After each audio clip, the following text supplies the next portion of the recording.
사람이 겪는 고통, 그리고 그걸 이겨내는 힘, 우리가 흔히 회복 탄력성이라고 부르는 거요. 이게 대체 어디서 오는 걸까요? 자, 오늘 이 시간에는요, 한 설교의 논리 구조를 한번 따라가 보면서 이 깊은 질문에 대한 신학적인 해답의 틀을 같이 한번 풀어보려고 합니다. 자, 근데 시작하기 전에요. 이 논의가 왜 그냥 어떤 철학적인 질문 그런 게 아니라 지금 바로 우리 사회가 마주한 아주 시급하고 현실적인 문제인지 그 배경부터 좀 깊이 들여다볼 필요가 있습니다. 이야기는요, 2024년에 발표된 정말이지 아주 충격적인 통계 하나에서 시작됩니다. 바로 우리나라 40대 사망 원인 1위가 처음으로 암을 제치고 자살이 되었다는 건데요. 아니, 사회의 정말 허리라고 할 수 있는 이 세대가 도대체 왜 이런 극단적인 선택을 하게 되는 걸까요? 원본 자료는 그 이유를 바로 이 한 가지 감정, 즉 이 고통의 시간이 결코 끝나지 않을 것 같다는 그 절망감과 연결시키고 있습니다. 끝이 보이지 않는 고난 앞에서 그만 희망의 끈을 놓아버리는 거죠. 바로 이게 우리가 오늘 파고들어야 할 핵심 질문입니다. 고통이 영원할 것처럼 느껴지는 그 순간에 과연 사람은 어떻게 다시 일어서는 힘, 즉 회복 탄력성을 가질 수 있는 걸까요? 자, 그럼 이 끝이 없어 보이는 고통의 문제에 대해서 원본 자료는 어떤 해답의 실마리를 제시하고 있을까요?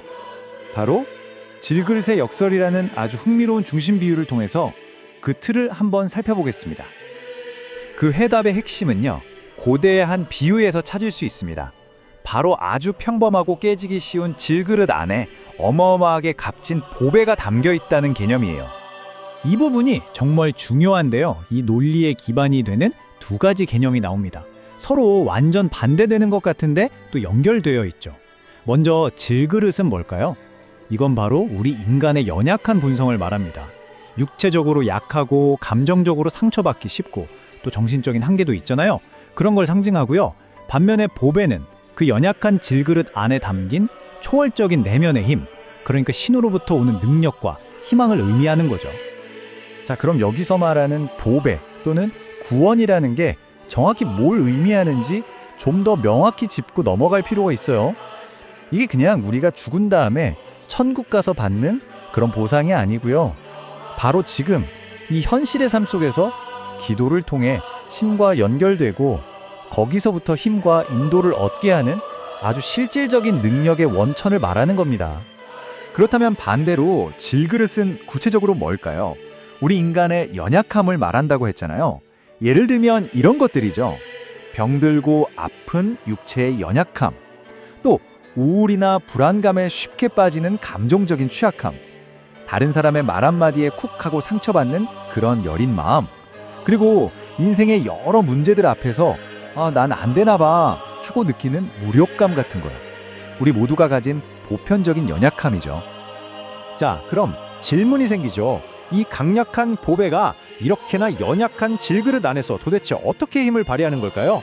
바로 이 지점에서 구체적인 회복 탄력성의 모델이 등장합니다.